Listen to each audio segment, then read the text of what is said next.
नमस्ते। होने वाले टीचर्स के लिए ये समझना बहुत ज़रूरी है कि क्लासरूम के अंदर जेंडर इनइक्वालिटी आखिर काम कैसे करती है। देखिए, ये सिर्फ एक थ्योरी का टॉपिक नहीं है, ये हमारे स्टूडेंट्स के भविष्य को सीधे सीधे शेप देता है। तो चलिए, इस ज़रूरी विषय को गहराई से समझते हैं। अच्छा, तो आज हम क्या क्या देखने वाले हैं? सबसे पहले तो यही समझेंगे कि क्लासरूम में इस इनइक्वालिटी का असली मतलब क्या है। फिर हम देखेंगे कि ये किन किन रूपों में हमें दिखती है, हमारी किताबों का मतलब टेक्स्ट बुक्स का इसमें क्या रोल है, और हाँ, स्टूडेंट्स पर इसका असर क्या होता है। और सबसे आखिर में हम बात करेंगे कुछ सॉल्यूशंस की कि कैसे एक जेंडर सेंसिटिव क्लासरूम बनाया जा सकता है और टीचर्स के लिए क्या ज़रूरी बातें हैं। तो चलिए शुरुआत करते हैं बिल्कुल बेसिक से। जब क्लासरूम में जेंडर बायस या लैंगिक पक्षपात की बात होती है तो इसका असल में मतलब क्या है? देखिए, जेंडर बायस का मतलब बहुत सीधा है। किसी एक जेंडर को दूसरे पर तरजीह देना, उसे ज़्यादा पसंद करना। पर यहाँ जो सबसे ज़रूरी बात है समझने वाली, वो ये है कि ये सचेत भी हो सकता है और अचेतन भी, मतलब कॉन्शियस और अनकॉन्शियस। कई बार तो टीचर्स को पता भी नहीं चलता कि वो अनजाने में ही ऐसा कुछ कर रहे हैं जिससे एक जेंडर को ज़्यादा बढ़ावा मिल रहा है, और इसी को कहते हैं अनकॉन्शियस बायस। ठीक है, तो अब ये तो समझ आ गया कि जेंडर बायस होता क्या है। अब अगला सवाल ये है कि क्लासरूम की रोजमर्रा की जिंदगी में ये दिखता कहाँ-कहाँ है? क्योंकि देखिए, ये हमेशा कोई बड़ी साफ दिखने वाली चीज नहीं होती।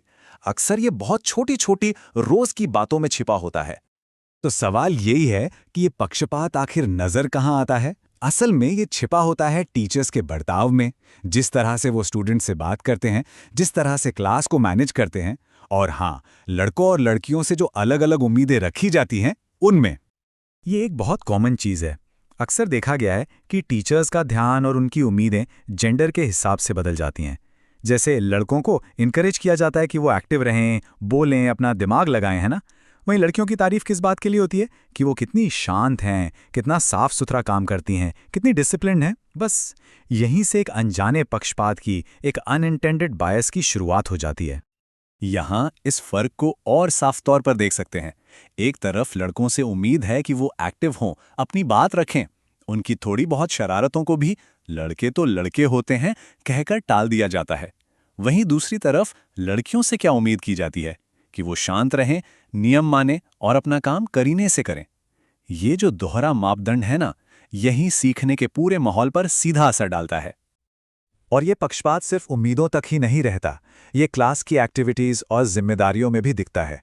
जैसे लड़कों और लड़कियों की अलग अलग लाइनें बनवाना, कोई भारी काम हो तो लड़कों को बुलाना, और सजावट का काम हो तो लड़कियों को। ये सब एक चीज़ का हिस्सा है जिसे शिक्षा की दुनिया में हिडन करिकुलम कहते हैं। मतलब वो बातें जो किताबों में नहीं लिखी पर बच्चे स्कूल के माहौल से सीख जाते हैं। यहाँ तक कि होम साइंस जैसे सब्जेक्ट को बस लड़कियों का विषय मान लेना, ये भी उनके आगे के करियर के रास्ते को कहीं ना कहीं सीमित कर देता है। अच्छा, अब आते हैं उन औजारों पर जो इस जेंडर बायस को और भी पक्का कर देते हैं, और वो हैं हमारी टेक्स्ट बुक्स और हमारा करिकुलम। ये सिर्फ जानकारी देने वाली किताबें नहीं हैं, ये सामाजिक सोच बनाने में भी बहुत बड़ा रोल निभाती हैं। जरा इस बात पर गौर कीजिए, प्रायः पाठ्य पुस्तकों से महिलाओं को ही अदृश्य रखा जाता है। ये बात समस्या की जड़ तक जाती है। हमारी टेक्स्ट बुक्स में अक्सर महिलाओं को जैसे गायब ही कर दिया जाता है। इतिहास हो, विज्ञान हो या फिर कहानियां, उनमें महिलाओं की मौजूदगी ना के बराबर होती है। अब जरा सोचिए, इससे बच्चों तक क्या मैसेज पहुंच रहा है? यही ना कि शायद महिलाओं का योगदान उतना जरूरी है ही नहीं। तो सवाल ये है कि टेक्स्ट बुक्स ऐसा करती कैसे हैं? देखिए, इसके 3 मुख्य तरीके हैं। पहला, महिलाओं और लड़कियों का प्रतिनिधित्व ही बहुत कम होता है। दूसरा, अगर उन्हें दिखाया भी जाता है तो ज्यादातर घिसी-पिटी घरेलू भूमिकाओं में, जैसे माँ के रोल में या घर का काम करते हुए। और तीसरा, कहानियों, जीवनियों और तस्वीरों का फोकस ज्यादातर पुरुषों और उनकी उपलब्धियों पर ही रहता है।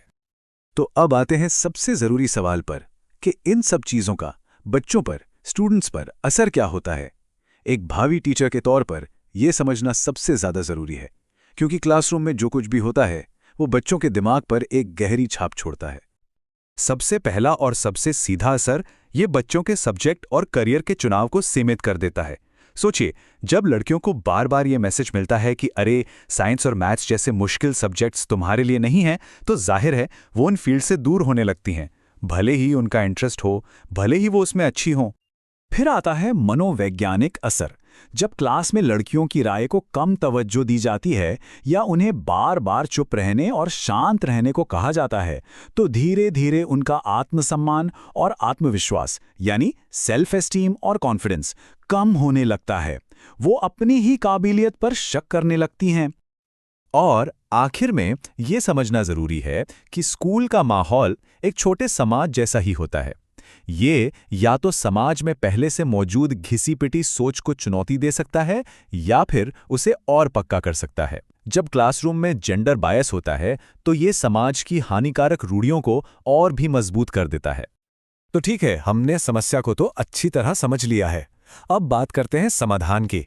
एक टीचर होने के नाते एक जेंडर सेंसिटिव यानी लिंग संवेदनशील और बराबरी वाला क्लासरूम बनाने के लिए क्या प्रैक्टिकल कदम उठाए जा सकते हैं? यहाँ कुछ बहुत ही प्रैक्टिकल स्टेप्स हैं। सबसे पहला, अपने खुद के पूर्वाग्रहों को जांचें। हम सब में कुछ अनकॉन्शियस बायस होते हैं, उन्हें पहचानना जरूरी है। दूसरा, ऐसी टीचिंग सामग्री इस्तेमाल करें जो समावेशी हो, जिसमें सबको जगह मिले। अपनी टेक्स्ट बुक्स को भी इस नज़र से देखें। तीसरा, ये पक्का करें कि हर स्टूडेंट को, चाहे वो लड़का हो या लड़की, क्लास में हिस्सा लेने का बराबर मौका मिल रहा है। और चौथा और बहुत ज़रूरी, क्लास में किसी भी तरह की लिंग आधारित टिप्पणी या सोच को तुरंत और सीधे तौर पर चुनौती दें। चलिए तो इस पूरी चर्चा को समेटते हैं और उन मुख्य बातों पर नजर डालते हैं जो एक टीचर के तौर पर हमेशा ध्यान में रखनी चाहिए। तो 4 जरूरी बातें हैं। पहली, ये कि पक्षपात अक्सर बहुत सूक्ष्म, बहुत ही सटल होता है। दूसरी, हमारी पाठ्य पुस्तकें, हमारी टेक्स्ट बुक्स बहुत मायने रखती हैं। तीसरी बात, इसका बच्चों पर पड़ने वाला असर बिल्कुल असली और बहुत गहरा होता है। और सबसे ज़रूरी बात, याद रखिए कि शिक्षक यानी टीचर्स बदलाव के सबसे बड़े वाहक होते हैं। एक टीचर के हाथ में वो ताकत होती है कि वो एक ऐसा क्लासरूम बनाए जहां हर बच्चे को जेंडर की परवाह किए बिना आगे बढ़ने का बराबर हक और मौका मिले। अब सवाल सिर्फ ये है कि इस ताकत का इस्तेमाल कैसे किया जाएगा।